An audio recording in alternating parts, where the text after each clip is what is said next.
Seigneur, merci pour ta grâce, Père. Nous te bénissons, nous te rendons grâce, ô Dieu, de ce que tu avais préparé ce rendez-vous avec nous, ô Père, de ce que tu es le même hier, aujourd'hui et éternellement, tu ne changes pas. De ce que lorsque, Seigneur, nous nous disposons et nous sommes à ton rendez-vous, ô Père, Seigneur, nous ne pouvons pas rentrer, Seigneur, pareil. Nous rentrons encore, ô Papa, sans le gloire, glorifié avec toi. Tel que tu fus transformé, ô Dieu, ô Père, transfiguré, ô Père. Seigneur, dans ta présence, Seigneur, on est transfiguré, Papa. Transformé de plus en plus, Seigneur, à l'image de Christ, ô Dieu. Béni sois-tu de ce que ces moments, ô Papa, bénissants. Ces moments, ô Papa, remplis de toi, Seigneur.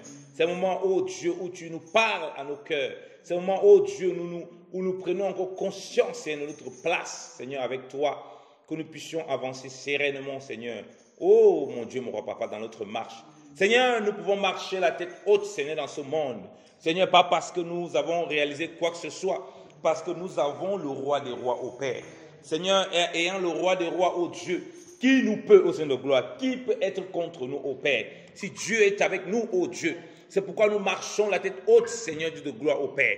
C'est pourquoi dans ce moment d'éveil, Seigneur de gloire, nous sommes tranquilles au Père. Oui, parce que nous avons mis notre confiance au Père, dans le Créateur, dans le Concepteur, dans le véritable, dans le Dieu unique qui a créé le ciel et la terre et toutes choses au Père au nom de Jésus.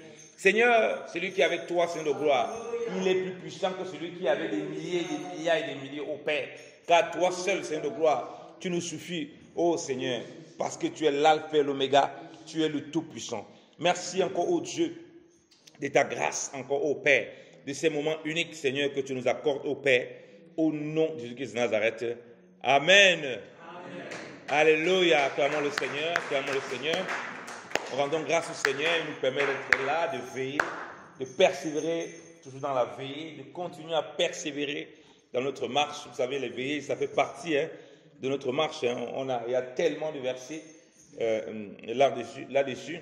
Comme disons, veiller, ce n'est pas quelque chose qu'on prend à la légère. C'est un exercice dans lequel il faut être. C'est obéir à la parole.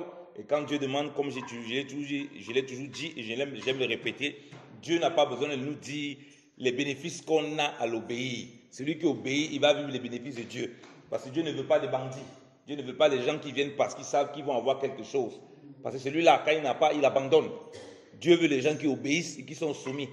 Dans cette soumission-là, dans cette obéissance, alors il va te donner même les choses au-delà de ce que tu t'imagines. Alléluia. Amen. Donc, veiller est quelque chose de merveilleux.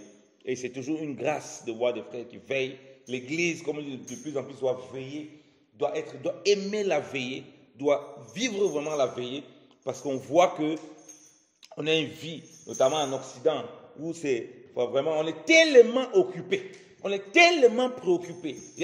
Tout va vite. Tout le temps, on est occupé, on a des choses à faire. Quand Dieu met ces choses-là en place, c'est aussi où on vit le renoncement. Parce que, comme j'ai dit, j'aime souvent le dire, pour venir ici, on pourrait dormir, beaucoup dorment.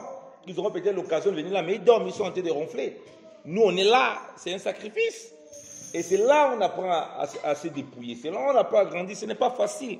Certains ne peuvent pas être là parce qu'ils ne peuvent pas. Mais beaucoup ne peuvent pas parce que, voilà, c'est compliqué. Donc, il faut apprécier le moment d'éveiller et rendre grâce au Seigneur, parce que ce n'est pas toujours évident. Et il faut se bousculer, bien aimé le Seigneur. Il faut se bousculer. Moi, avant d'arriver là, je ne me sentais pas bien du tout. Mais je suis là. Amen. Alléluia. J'ai prié, j'ai remis au Seigneur. Il faut se bousculer, parce que si on ne se bouscule pas, on n'aura rien. La veillée est très importante, bien aimé le Seigneur. Et ne négligeons pas ces moments d'éveiller. Et ça nous fortifie dans notre marche. Et je suis persuadé que vous et moi, on reçoit des choses merveilleuses du Seigneur. Et on grandit, on croit dans notre Seigneur. Et on avance de plus en plus dans ce qu'il a préparé pour nous d'avance, afin que nous puissions les pratiquer comme il dit dans sa parole. Amen. Alors, j'aimerais nous parler, ce qui me monte à cœur vraiment, c'est les armes spirituelles. Ce qui me vient à cœur, c'est vraiment les armes spirituelles. Et c'est important en tant qu'enfant de Dieu, les armes spirituelles. Nos armes sont spirituelles. C'est important en tant qu'enfant de Dieu de comprendre ces choses, parce qu'après, on va prier aussi en fonction de ça. On a déjà exercé ça, durant tout ce soir-là, on a exercé pleinement ces armes spirituelles. Donc, mais j'aimerais enseigner, pour expliquer, parce que dans notre marche, on se retrouve confronté, parce que nous marchons dans la chair, mais nous nous retrouvons parfois confrontés à cela, et parfois on ne saisit pas ça. Nous, en tant qu'enfants de Dieu, on est d'abord esprit. Étant d'abord esprit, on doit avoir un regard esprit. Parce que si on a un regard de l'homme, si on a un regard de la personne qui est en face de nous, on ne va pas utiliser les âmes de l'esprit, on va utiliser les âmes de la chair. C'est pour ça que dans le monde, quand ça ne va pas, il y a un problème, on fait avec la bagarre, on règle avec les mains, ou bien on s'insulte, ou bien on s'avance, toutes sortes de paroles. On dit non, c'est comme ça que nous on fonctionne, parce qu'on doit répondre à chacun, voilà, selon comment il se comporte. Nous, ce n'est pas comme ça, tant qu'enfant de Dieu. Tu tombes dans ce piège-là, tu vas rentrer dans les âmes de la chair. Donc il faut vraiment discerner comment l'ennemi, lui, va travailler. Lui, il travaille au niveau de la chair, il veut nous amener sur son terrain. Nous, on travaille au niveau de l'esprit. Donc, les choses spirituelles du diable, il les ramène au niveau de la chair. Mais les choses spirituelles du Seigneur, non, il les garde au niveau de l'esprit. Parce que c'est l'esprit qui conduit l'homme, comme on le sait, hein, si tu ne marches pas par l'esprit, la chair ne peut pas dominer sur les œuvres de la chair. C'est impossible. La Bible dit marchez selon l'esprit et vous n'accomplirez pas les désirs de la chair. Donc ça c'est très important. Galates chapitre 5, à partir du verset 16. Donc il est important pour nous de comprendre ces choses. Donc tes armes sont spirituelles. Et déjà le fait de veiller, c'est déjà une grande arme que tu utilises. Alléluia. Et comme on l'a dit, tu ne veilles pas simplement pour toi. Tu veilles aussi pour les autres. Tu veilles pour être un canal du Seigneur. Donc tu es vraiment dans la pensée du Seigneur. Parce que comme je dis, si tu veilles juste parce que tu es venu pour ne pas dormir et rester là et tu es déconnecté, non, ce n'est pas une veillée spirituelle. Parce qu'il y en a qui sont dehors là encore au bar, hein. Ils sont aussi en train de veiller. Ils sont au bar en train de boire, en train de fumer, en train de s'amuser. Ils sont en discothèque, ils veillent aussi comme nous. Chacun a sa veillée. Mais chacun a les fruits de sa veillée. Donc si tu viens, ton bien seulement là, c'est bon, je m'ennuie un peu, je n'ai pas sommeil chez moi, je viens quand même, apparemment ils ont la belle musique, ils vont chanter là-bas. Mon ami, vraiment on n'est pas la même veillée. Ta veillée là, ce n'est pas une âme spirituelle, c'est une âme charnelle. Donc c'est très important de comprendre. Aussi longtemps qu'on est armé de la pensée du Seigneur, comme nous avons compris, quand on veille déjà, c'est une arme. C'est une arme puissante. Nous avons décortiqué dans certains éléments, les autres veillées, un peu la veillée. On a vu que par la veillée, comment le Seigneur s'est laissé briser à Gethsemane. Non pour ma volonté, mais ta volonté. Vous voyez que la veillée est une arme terrible pour laisser la chair se briser pour entrer dans la volonté du Seigneur. On a vu que dans la veillée, un peu comme notre sœur l'a lu encore dans 1 Pierre chapitre 5, que le diable, on dit veillez, et soyez sobre, parce que le diable rôde.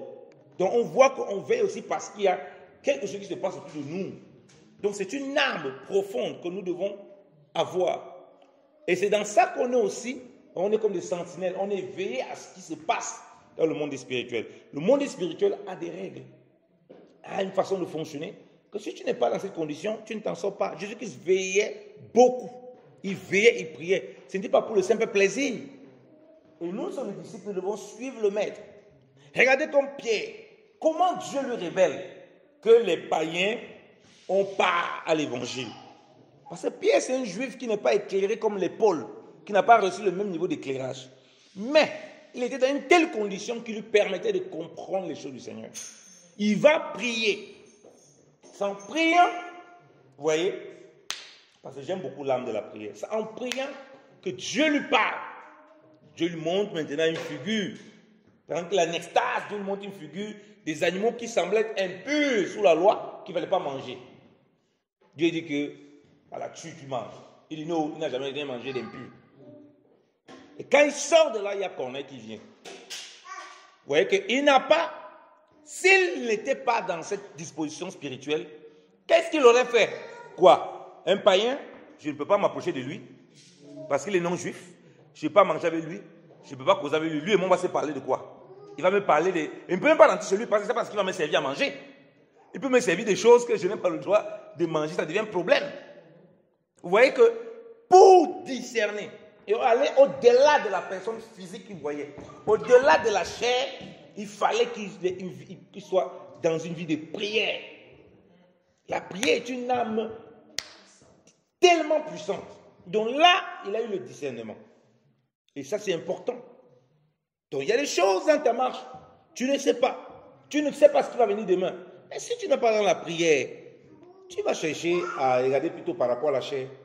Tu vas plutôt regarder selon l'aspect humain, selon l'aspect physique et juger en fonction des hommes et non en fonction de l'esprit. Là où Dieu va vouloir que tu partes, tu vas dire non, je ne pars pas là-bas. Parce que Dieu voulait qu'il suive Corneille. Dieu voulait qu'il écoute le messager qui vient de la part de Corneille. Donc, ça veut dire qu'il suive Corneille, ça veut dire qu'il vient, il écoute, il s'assoit, il entend et tout et tout. On vient le chercher, il accepte, il part sans contester, sans discuter, sans commencer à dire oui, écoutez, vous venez d'où? Vous êtes des païens, machin. Non, la Bible dit que, oui, machin. C'est les chrétiens maintenant. La Bible, tu répètes la Bible, mais toi-même, tu n'es pas dans l'esprit de la parole. Parce qu'il ne pouvait pas répéter ça en ce moment. Il pouvait répéter lui-même aussi. Mais s'il n'avait pas cette connexion dans la prière, il devait répéter. Non, il est écrit, vous savez, nous, on ne peut pas causer avec vous, on ne peut pas marcher avec vous, allez dans votre coin, je vais d'abord chercher un moment, il va le gêner, Dieu va me parler. Non, mon frère, si tu as vraiment les âmes spirituelles, ce n'est pas au moment où la chose arrive que tu vas aller chercher les âmes. Tu es déjà armé avant pour opérer. C'est pour ça que nous parlons des âmes spirituelles. Le policier, quand il sort faire le contrôle, il laisse les armes au bureau. C'est quand il voit qu'il y a les bandits. Hey, il y a les bandits ici. Il court, il va chercher son arme. Et il revient avec l'arme. Il est où? Il est où? Ça, c'est les policiers de l'Afrique. Ça, c'est les gendarmes et les policiers de l'Afrique là-bas. C'est ce qu'ils font. Quand on appelle la police, il dit, ah, on n'a pas carburant dans la voiture. On va venir comment? Et après, il revient, il dit que finalement, le monsieur envoie Orange Money, envoie argent là. On met le carburant. Quand il vient, les bandits sont partis depuis. Ils ont tout emporté. Ça, c'est ce que fait les policiers. Ça ne se passe pas comme ça. Donc, il se balade avec ses armes. Donc, ça veut dire que tout le temps, il utilise ses armes. Il est prêt à les utiliser. Ça veut dire qu'il sait manier les armes. Il n'attend pas la situation arrive. Il se rappelle que, hey, mais ça là, je connais l'arme là, je sais où, j'ai ça chez moi. Je vais aller chercher. Ça ne se passe pas comme ça. Donc, ce n'est pas quand il y a une situation difficile. Vous voyez, c'est pourquoi les gens sont frustrés dans l'église. Comme par les veiller et prier.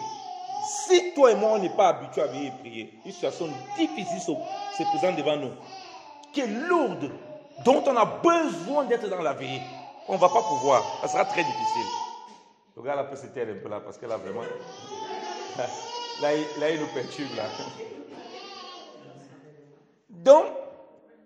Donc, c'est pour ça qu'on voit pendant les moments, parfois les moments de veillée, les gens qui traversent des moments difficiles. Un temps, une situation difficile qui arrive dans leur marche. Ils ont du mal. On les prend dans le moment de jeûne et de prière. Ils n'y parviennent pas. Tellement la situation domine. Pourquoi ils ne sont pas exercés à veiller et prier pour faire face aux situations de leur vie? Ils pensent veiller et prier, ou bien prier, c'est une bonne pour venir demander des choses à Dieu. Demander. C'est bien de demander. Mais si tu t'arrêtes seulement à ça, mais tu utilises les armes un peu pour ton intérêt. Le jour où une situation compliquée arrive, c'est difficile. Les gens ont du mal, ils ont de la peine. Parce qu'ils ne comprennent pas ce que nous disons, les armes spirituelles. Et ils commencent à faire le combat avec la chair, les combats contre les hommes, contre qui que ce soit. On va lire 2 Corinthiens chapitre 10. 2 Corinthiens chapitre 10. Donc, ton problème et mon problème, nos problèmes, ce n'est pas contre les humains. Ce n'est pas contre les gens qui veulent nous faire du tort. Notre problème, ce n'est pas contre eux. Et vraiment, ils ne sont rien du tout. Ils ne peuvent rien faire, en réalité. On dit, je vais lire 2 Corinthiens chapitre 10 à partir du verset 1. Si jamais je parle vite, arrêtez-moi pour que je parle doucement, parce que je sais que je parle vite. Donc, je vais lire à partir du verset 1.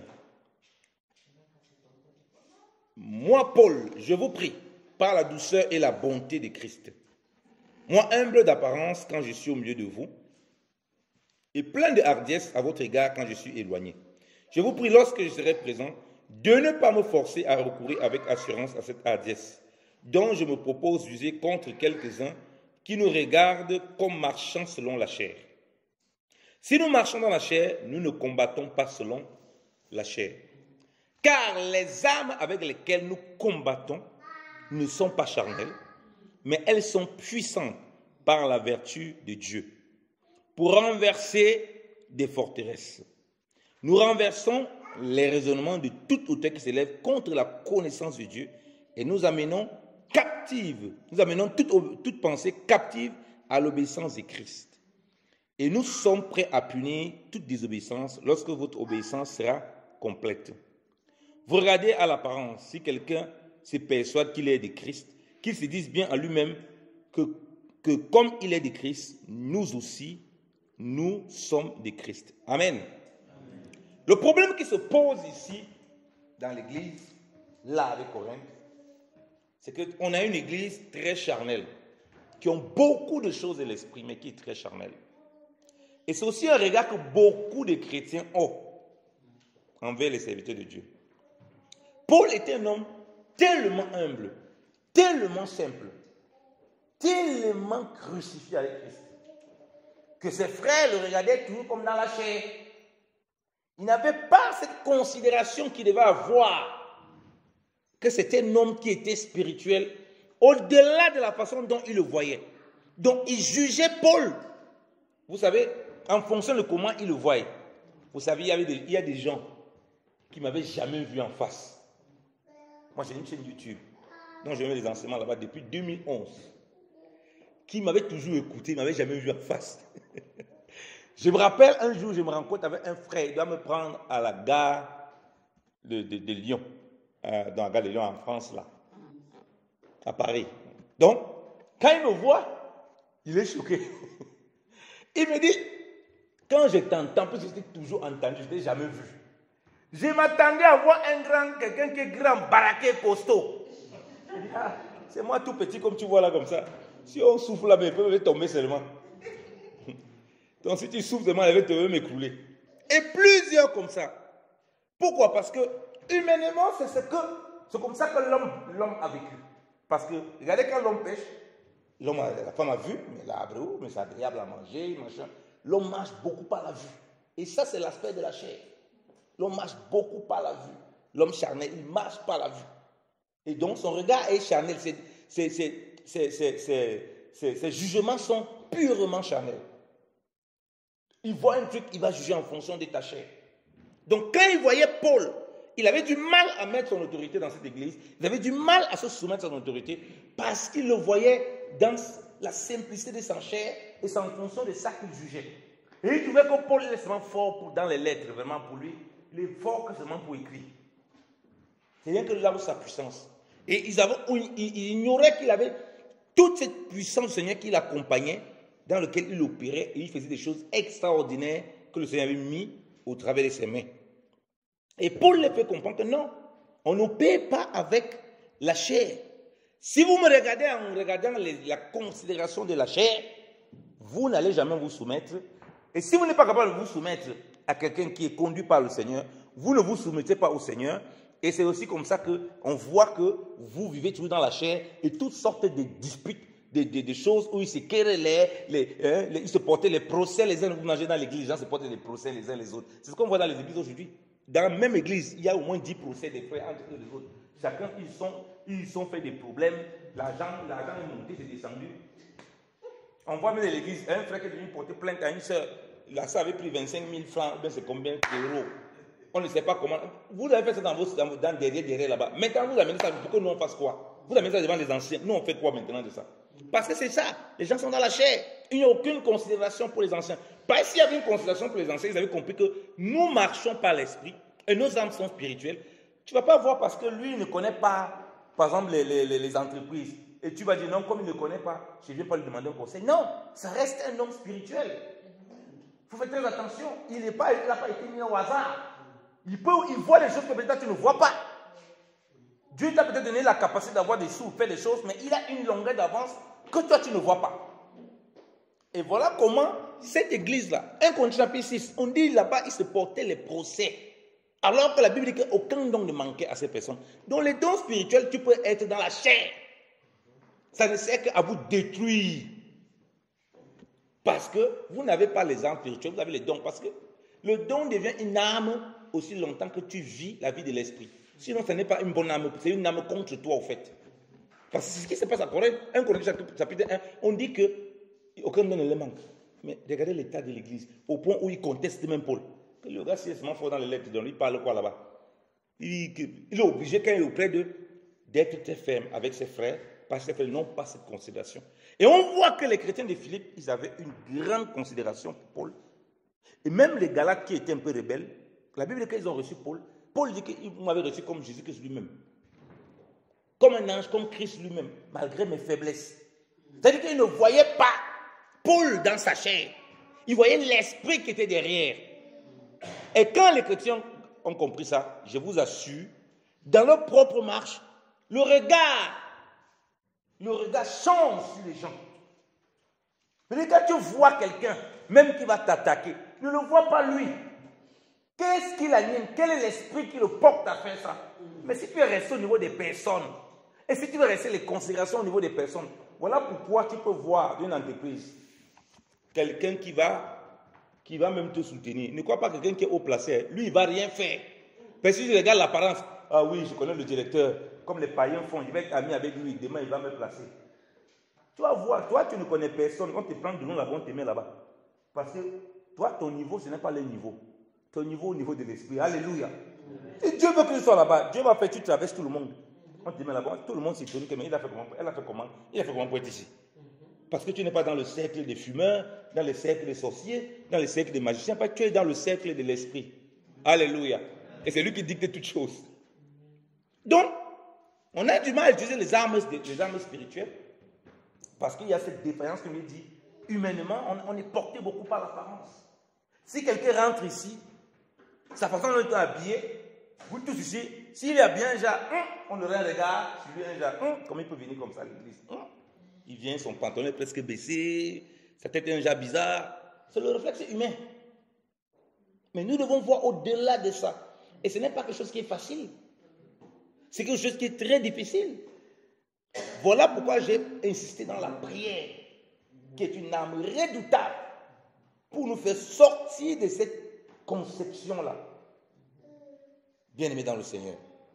Donc, il explique à ses disciples-là, face à leur désobéissance, que ce que lui il est en train d'essayer de faire, ce n'est pas parce qu'il était un homme costaud, il était un homme fort, il était un homme qui a beaucoup d'autorité, quoique il avait énormément d'autorité de la part du Seigneur. Il explique que c'est parce qu'ils sont des ministres du Seigneur à qui le Seigneur a donné des capacités spirituelles pour amener les gens à connaître Dieu, à marcher avec Dieu. Et ça, c'est important pour nous, bien-aimés dans le Seigneur. Je dis toujours aux gens, si tu n'es pas capable d'être soumis en assemblée, tu ne peux pas être soumis au Seigneur. Tu es soumis au Seigneur et tu es soumis à qui? À personne. Parce que quand on parle l'âme spirituelle, il ne faut pas aller loin. Paul, quand il commence à parler de ça, parce qu'on aime bien prendre ces textes, on le sort d'abord de son contexte. Le premier contexte, c'est ça. C'est qu'on a des chrétiens qui ne sont pas soumis du tout. Et qui n'écoutent pas les consignes qu'on leur donne. Et qui veulent vivre une vie n'importe comment. Si tu ne te soumets pas à l'autorité, quelle arme tu vas utiliser contre les démons? Parce qu'ils voient que voilà un rebelle. Donc c'est un collègue. On va s'entendre. Tous ces prières qu'il fait là, il va danser sur ça. Parce que c'est les prières d'insoumission. Tout ce qu'il va faire là, il ne peut pas me déstabiliser. Parce que je sais où je dois appuyer pour renverser tout ce qu'il vient de faire. Donc quand il va rentrer dans les choses du Seigneur, quand il va lire la parole, il sait où il veut. Non, c'est un rebelle, c'est un insoumis. Il appuie seulement sur le bouton d'insoumission. Il va créer une situation. Ça renverse tout ce que tu as fait. Ça renverse tout ce que tu as fait. Ça, c'est le premier niveau qui est fondamental dans l'œuvre du Seigneur. Dieu veut voir des enfants de Dieu obéissants, simples, en commençant par l'assemblée locale. Parce que l'assemblée locale, c'est une famille. Tu n'as pas appris à être soumis les uns les autres. D'ailleurs, tu vas être soumis à qui? Tu vas être avec les païens, tu ne vas jamais être soumis. Moins de choc, tu vas commencer à vouloir battre sur les gens, à vouloir... C'est pour ça que on a des dirigeants qui sont des dictateurs, qui veulent taper tout le monde, qui veulent imposer leur volonté. Parce qu'ils ne marchent pas par l'esprit, ils marchent par l'apparence, par la violence, par la force. Ici, une loi ne passe pas, on va jongler les mots. Après, pour le faire passer la loi, vous allez même voter ces mêmes lois-là. C'est comme ça qu'on marche dans le monde. On va vous imposer ça, que vous voulez ou pas, d'une certaine façon. Parce qu'il n'y a pas l'esprit du Seigneur. Donc, nos âmes, si elles sont spirituelles, pour renverser par la vertu de Dieu, donc elles ne sont pas charnelles, nous ne combattons pas avec les âmes charnelles, et on nous dit qu'elles sont puissantes.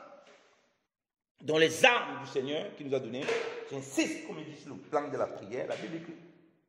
Il y a des choses, j'aime le rappeler beaucoup, il y a des choses sans lesquelles on ne peut pas faire. On ne peut pas faire sans la foi. Sans la foi, il est impossible d'être agréable à Dieu. On ne peut pas faire sans la prière. On dit prier sans cesse.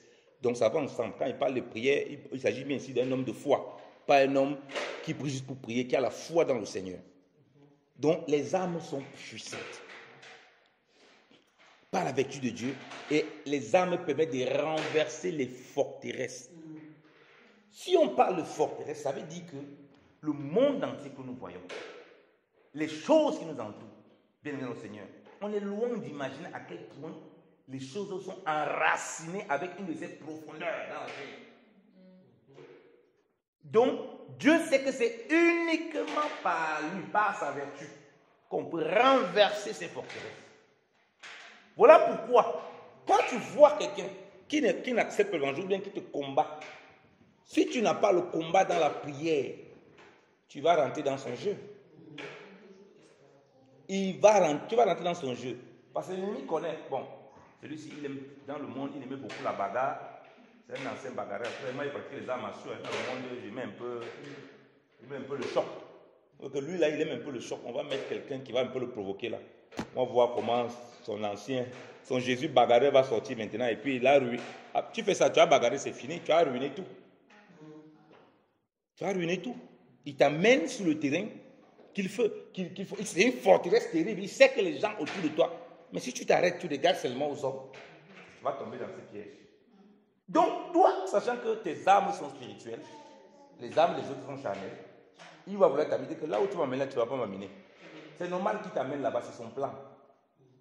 Tu ne regardes pas l'homme, tu regardes l'esprit qui est derrière, parce qu'il y a des forteresses. Parce que vous savez, les gens, comme je dis toujours, les gens marchent avec des démons, ils ne savent pas qu'ils ont les démons. Hein. Ils marchent avec les démons, ils sont animés avec des démons, ils ne savent pas. C'est le jour où le Seigneur les visite qu'ils se rendent compte qu'au fait, j'étais possédé comme j'étais loin d'imaginer. Ce n'est pas tous les démons qui se manifestent. Jésus-Christ va dire aux pharisiens que votre père c'est le diable. Est-ce qu'il a chassé un démon chez les pharisiens? Ils avaient pour père le diable. Donc il y a des gens qui marchent là. Attendez pas qu'il tombe, les démons se manifestent, mais il est là, il est possédé comme pas possible. Ils ont des démons qui les accompagnent, ils ont des forteresses. Mais si toi tu regardes seulement à comment il parle, à comment il t'insulte, à comment il te provoque, tu vas rester dans la chair. Donc c'est que quand Paul parle aux chrétiens, que s'il reste seulement à comment les chrétiens la parlent, mais il ne peut pas amener la parole de Dieu comme il faut. Il va passer le temps à vouloir casser tout le monde, à détruire tout le monde.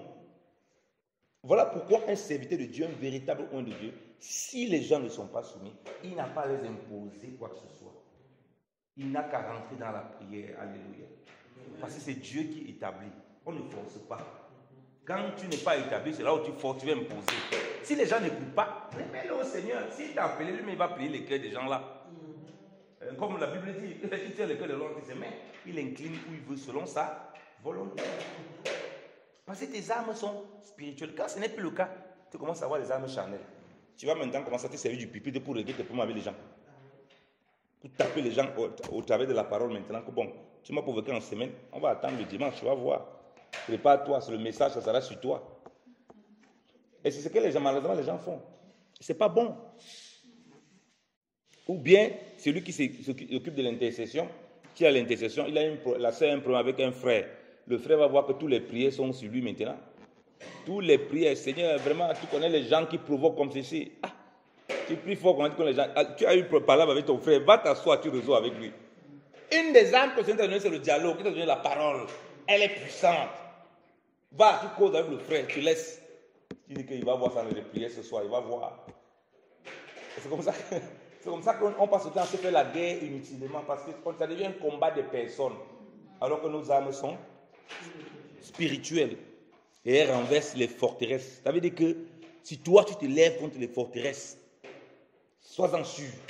Aussi longtemps que tu demeures dans le Seigneur, tu vas les renverser. Alléluia. C'est pourquoi le Seigneur a dit que bénis tes ennemis. C'est une puissance qu'on ne peut pas imaginer. Je vais vous donner un témoignage. J'ai une sœur quand elle était à l'école d'ingénieur. Elle avait un prof qui était raciste. Le prof étant raciste, et à un moment, elle était agacée. Elle lui souhaitait tous les malheurs qui soient à ce prof-là. Raciste. Un jour, elle lit la parole encore du Seigneur. C'est des choses qu'on connaît, mais vous savez qu'on est frustré, énervé, blessé dans notre âme aussi. Parfois, on réagit différemment. Elle est tombée sur Matthieu 5 là, c'est comme si elle n'avait jamais lu. Commence à bénir ce prof-là. Elle a commencé, elle s'est d'abord répandue contre le Seigneur parce qu'elle avait la haine qui montait envers lui. Elle a commencé à bénir ce pauvre. Bénir, c'est vraiment que le Seigneur, qu'il connaisse le Seigneur. Le monsieur, son cœur a été changé. Le pauvre qui était raciste là, envers elle, bon, il continuait son racisme envers les autres, mais envers elle, ça avait totalement changé. Alléluia.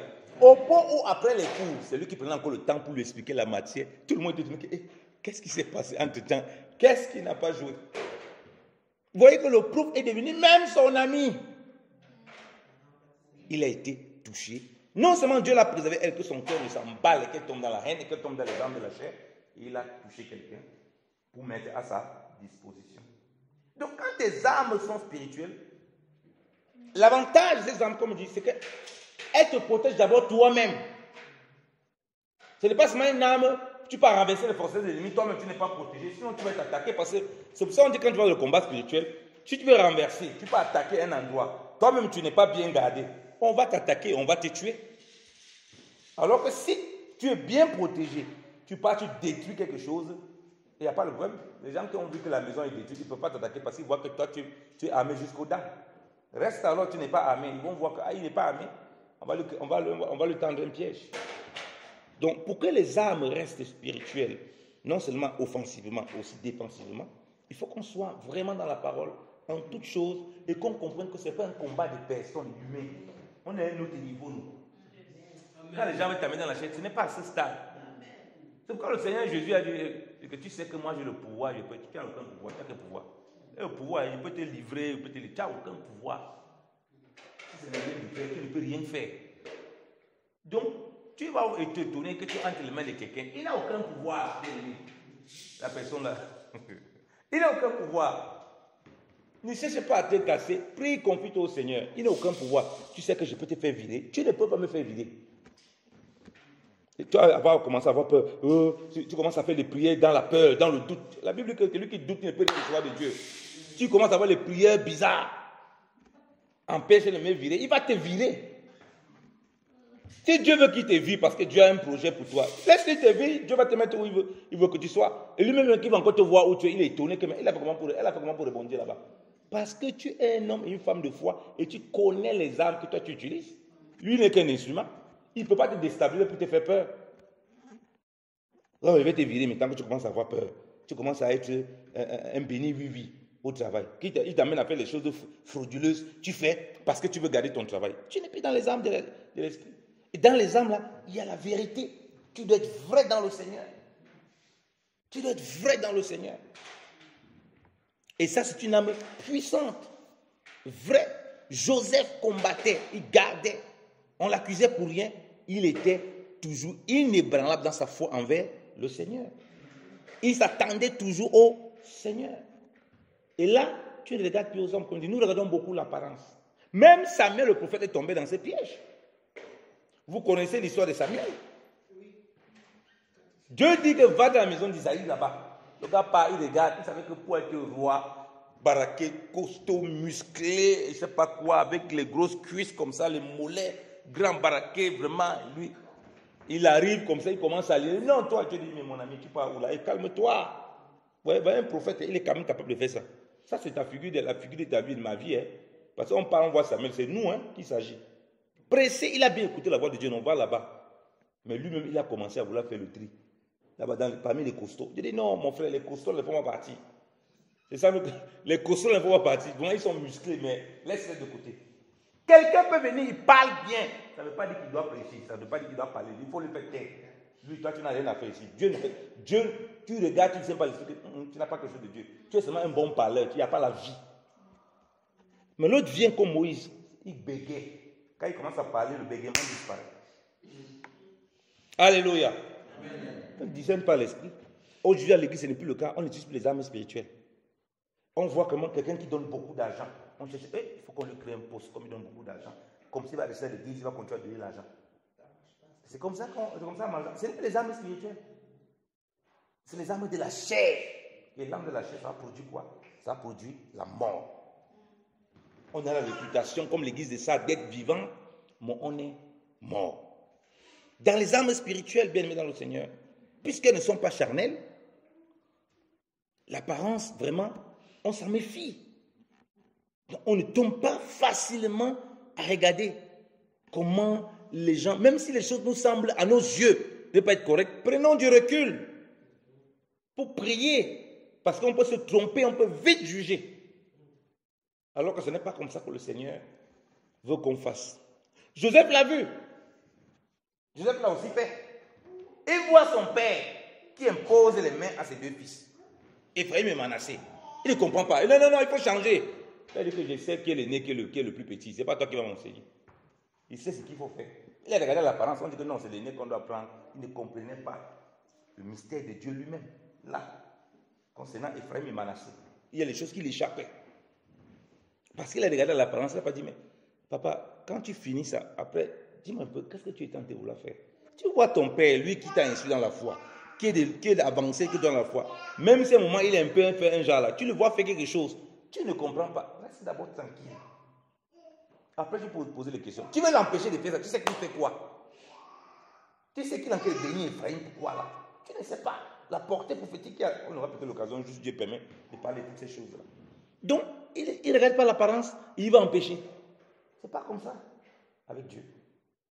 Donc faisons très attention. Même si vos choses te semblent être bizarres, prends du recul. Parce qu'avec l'apparence, tu peux te louper beaucoup. Prends du recul. Reste dans la prière. Cherche la face du Seigneur. Voilà pourquoi nous ne devons pas juger nos frères en fonction des défauts que nous voyons là qui s'exposent à eux. C'est très dangereux. C'est pour ça que pour conduire le troupeau de Dieu, il faut être patient. Parce que le temps que les fruits se forment parfois, l'apparence, on peut voir des choses qui ne nous plaisent pas. Mais ça ne veut pas dire que la personne n'a pas le fruit et que le fruit là n'est pas en train de grandir. Peut-être, pour le moment, c'est ce qui se présente, mais peut-être demain, on ne verra plus ça. Alléluia. Mais celui qui est charnel, il voit directement, il juge, il condamne. Direct, il voit, oh non, c'est qui ça? C'est charnel. Luc 18, vous savez, non? Le pharisien qui allait au temple prier avec le péager. Il a regardé à l'apparence. Dieu, vraiment, justement, il m'a dit, mais je jeûne 2 fois par semaine. Moi, je suis un gars très pieux. Je ne suis pas comme ce bandit-là. Je ne suis pas comme celui-là. Il a regardé quoi? À l'apparence. À l'apparence, il s'est enorgueilli. L'apparence peut rendre très orgueilleux. Et c'est pas pourquoi qu'on est venu le Seigneur, qu'on a cru au Seigneur, le Seigneur s'est révélé à nous. On commence à regarder les païens comme des gens vraiment ténébreux. Ils sont dans les ténèbres, ça c'est vrai. Mais avec un auteur, oh mon Dieu, qu'ils sont dans les ténèbres. Oh mon Dieu, qu'ils sont perdus, c'est pas possible. Tu oublies que toi-même tu étais là hier. Tu as oublié où tu viens. Avec un regard hautain. Oh Seigneur, quelle horreur. Qu'est-ce qu'ils peuvent faire comme ça, hein? Ah bon? Tu étais pareil il y a quelques jours. Maintenant tu as regardé du haut. Ce ne sont pas les âmes spirituelles. Tu ne pourras pas prier efficacement pour eux. Si tu regardes la planche, tu ne vas jamais prier efficacement pour les gens. Parce que d'abord même, souvent tu pries pour quelqu'un. Tu as l'impression que quand tu le vois le lendemain, il est encore pire. Mais depuis qu'il prie pour le type, il est même encore pire. Ça sert à quoi qu'il prie? Il ne prie plus. Parce que Dieu te met à l'épreuve pour voir si tes âmes sont spirituelles ou charnelles.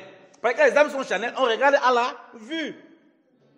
Tu as longtemps prié pour quelqu'un, tu t'espères que quand il va le rencontrer, c'est sûr qu'il aura changé. En quelque temps, Dieu t'a donné une vision où tu as vu que le gars a changé. Sauf que le jour où tu le rencontres, mais le gars encore pire qu'auparavant, mais c'est pas possible. C'est quelle vision que j'ai reçue? Le gars est démoniaque. Tu arrêtes de prier pour lui, tu dis qu'il ne veut plus le sentir. Alors que là, Dieu voulait juger, Dieu voulait voir, jauger ton discernement là. On va voir s'il a mûri. On va voir s'il regarde à l'apparence ou bien s'il regarde à l'esprit. Après tout cet investissement qu'il a fait, il sort. Il dit que, Seigneur, vraiment, ça ne vaut pas la peine. Je n'ai plus pour la personne là. Vraiment, c'est décourageant. Non, c'est parce que tu regardes à l'apparence que c'est décourageant. Non, c'est parce que nous avons tendance à regarder à l'apparence que ça nous décourage. Alors que si nous regardons à l'esprit, nous savons savoir que ce que Dieu lui a commencé, il achève. Alléluia. Nous devons être confiants que lorsque nous posons nos pieds, lorsque nous faisons selon la volonté du Seigneur, il va accomplir. Alléluia.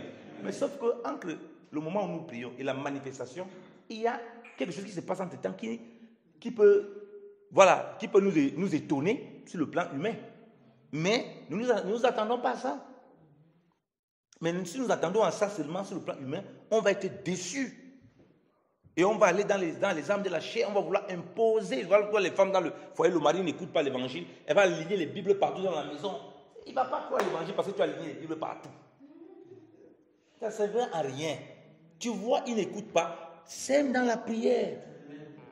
Reste à ton poste où Dieu demande ce que tu dois. Tu vois, il est difficile. C'est ça que tu dois faire. Ce sont tes armes. Ne commence pas à faire. Mais le mari, s'il ne change pas depuis là, depuis que j'ai pris, qu'est-ce qui ne va même pas? C'est pas toi qui change, c'est Dieu qui change. Amen. Regarde ce que le Seigneur demande de faire et dis-toi, tu sèmes. L'autre, il arrose. Et c'est lui qui fait croire que toi, tu vas être celui qui sème, celui qui arrose et celui qui fait croître en même temps. Ce n'est pas possible. La chair va commencer à s'installer. La chair va commencer à s'installer. C'est pourquoi les gens ne sont pas patients de l'église envers les uns les autres. Parce que lui, il estime que ce qu'il lui est capable de faire, toi, tu dois pouvoir faire ça. Comment c'est normal? Comment c'est pas normal? Ce n'est pas toujours le cas. Et ce ne sera même jamais toujours le cas. Parce qu'il y a ce que toi, tu es capable de faire, que l'autre ne parvient pas à faire. Mais il y a les choses que lui parvient à faire, que toi, tu ne parviens pas. Donc, si tu veux regarder selon la chair, tu ne vas jamais persévérer comme il faut. Lui aussi ne va jamais persévérer comme il faut. Donc, il faut faire très attention. Ce qui paraît là, ça peut montrer certaines choses. Ça peut nous donner des indices sur les choses spirituelles. Mais, en général, en majorité, on va se garer. Si on n'a pas vraiment pris ce recul de rester toujours avec les armes du Seigneur, qu'est-ce que le Seigneur demande de faire dans telle situation pour ne pas regarder à l'apparence de la chose? Qu'est-ce que le Seigneur attend de nous dans telle situation pour ne pas regarder? Tu as une situation difficile, peut-être à l'école. Calme-toi avant de chercher à voir un prof, voir quelque chose. Rentre dans la prière. Interroge le Seigneur. Seigneur, montre-moi, qu'est-ce que je dois faire?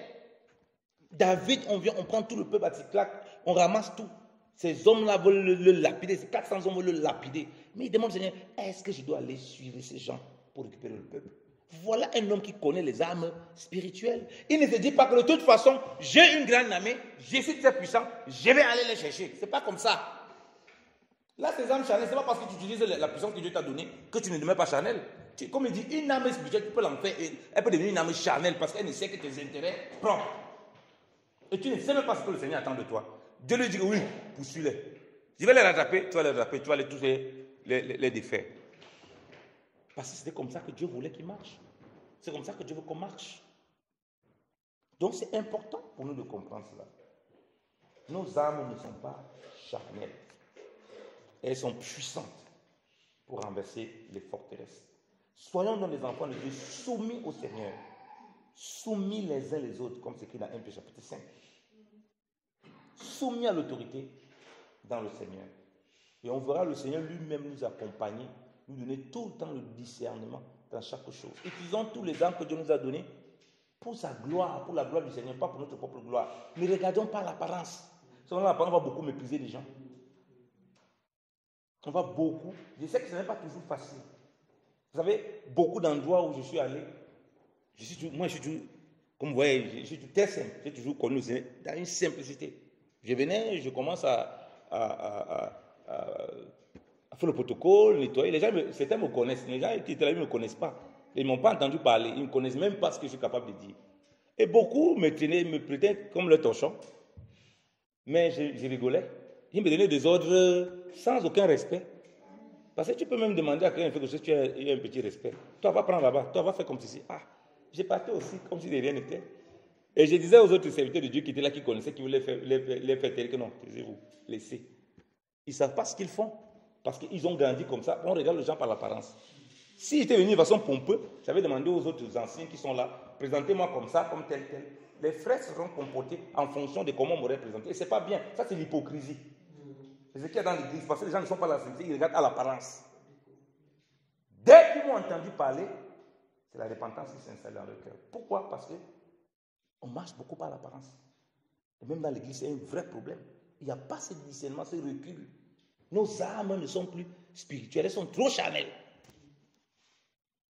On juge les gens en fonction de l'apparence. Ce n'est pas bon.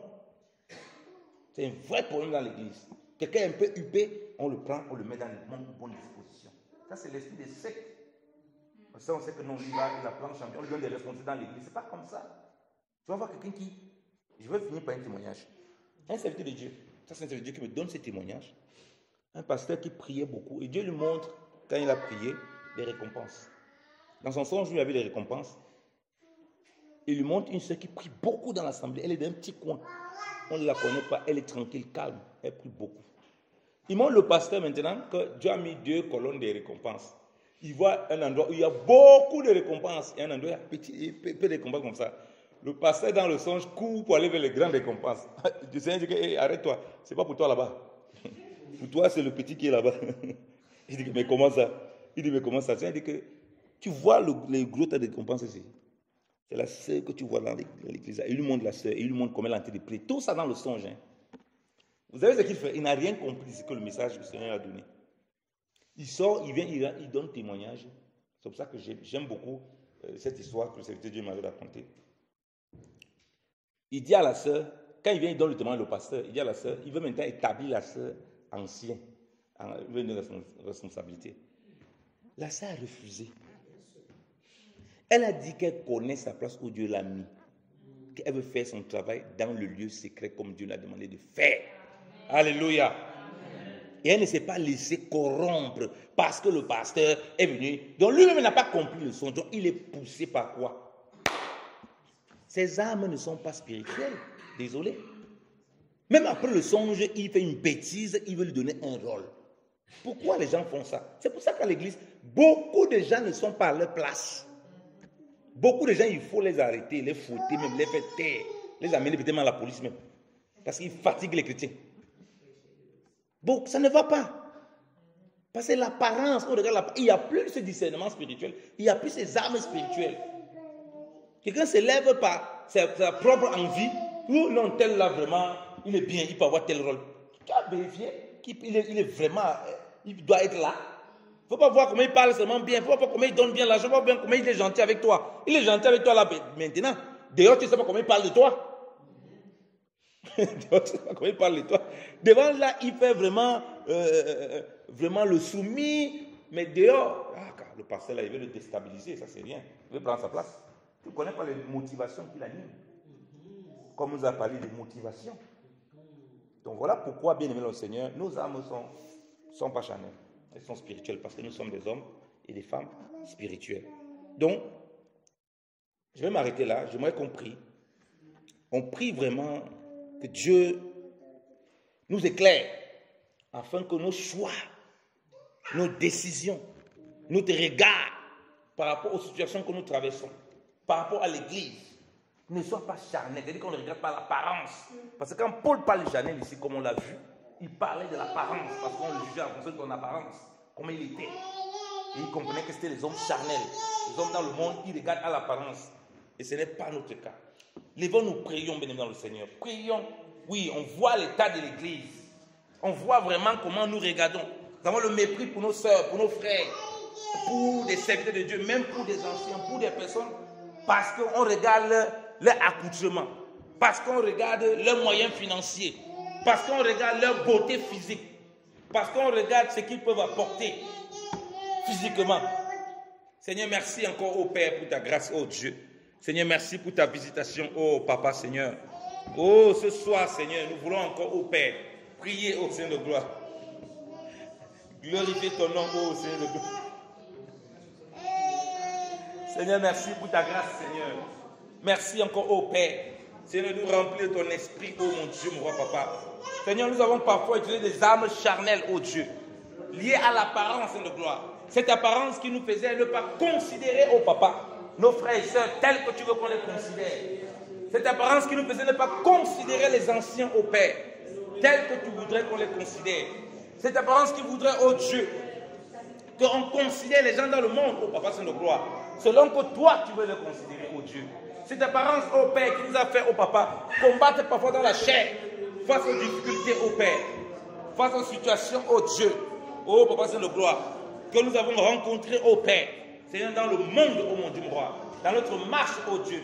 Combien de fois, oh Dieu, nous avons prié, nous avons intercédé pour des personnes dans des situations, oh Dieu, et nous avons, Seigneur de gloire, oh Papa, été découragés, oh Père, ayant vu par l'apparence, oh Dieu, qui ne correspondent pas, Seigneur, à ce que nous prions, oh Dieu. Mais ce soir encore, tu veux nous rappeler, oh Dieu, que nos âmes ne sont pas charnelles, oh Papa. Elles sont puissantes, Seigneur, pour renverser les forteresses. Que lorsque nous intercédons pour nos familles, Nous prions pour nos amis. Nous prions pour toute personne de gloire. Que nous ne regardons pas l'apparence et que nous croyons au Père. Que ces armes puissantes de gloire, Seigneur, qui sont de la vertu de Dieu, renversent, oh Dieu, même si nos yeux physiques ne voient pas, renverse ces choses et tu te glorifieras au Père, tôt ou tard au Père, au nom de Jésus. Seigneur, oui, ceux qui nous persécutent, ceux qui nous créent des problèmes, c'est nos gloires. Seigneur, nous n'avons pas à combattre contre eux au Père. Seigneur, non, Seigneur, ils ne sont pas le problème. Nous savons que notre combat est spirituel, oh Dieu. Oui, Seigneur. Voilà pourquoi, oh Dieu, Seigneur, nous pouvons annuler au Papa, c'est nos gloires, toute la puissance neutralisée au Père, toute la puissance démoniaque au Père, qui les entoure au Père, au nom de Jésus. Au nom de Jésus. Oh Seigneur, merci encore au Papa pour ta grâce. Merci encore au Père. Seigneur, oh Dieu, Seigneur, oui, pardonne-nous, oh Dieu. Oui, par l'apparence, ô Seigneur de gloire, nous avons commis, ô Papa Seigneur de gloire, beaucoup de complications, ô Dieu. Par l'apparence, ô Dieu, nous avons jugé, ô Papa Seigneur de gloire, ô Seigneur, avec précipitation. Par l'apparence, ô Dieu, Seigneur, nous avons parfois, ô Papa, posé des diagnostics qui n'étaient pas tout à fait corrects, ô Dieu. Donne-nous d'avoir du recul encore, ô Dieu. Donne-nous d'avoir du recul, ô Père. Même lorsque les choses, ô Dieu, nous semblent, ô Papa Seigneur de gloire, différentes. Mais lorsque les choses, ô Père, nous semblent, ô Père, contraires. Tu connais comment Paul était simple, Seigneur de gloire. Israël était dans un état humble et simplicité au Père. À cause de ça, on le méprisait. Seigneur, donne-nous de ne pas mépriser ceux-là qu'on voit au Papa Seigneur de gloire. Dans une certaine simplicité au Papa Seigneur de gloire. Oh Papa Seigneur de gloire. D'avoir de la considération, Papa, pour tous nos frères dans l'église Seigneur de gloire. Quelle que soit leur apparence au Père. Au nom de Jésus. Oh Seigneur. Merci encore pour ta grâce, oh Dieu. Merci encore au Père. Alléluia, Seigneur de gloire, pour ta bonté, oh mon Dieu, mon roi. Pour ta présence, Seigneur, parmi nous. Oh Seigneur, sois glorifié encore au Père. Sois élevé encore au Père. À toi soit la gloire encore au Dieu. À toi soit la louange encore au Père. Dans le nom de Jésus. Dans le nom de Jésus. Dans le nom de Jésus. Amen. Que le Seigneur soit béni. Amen.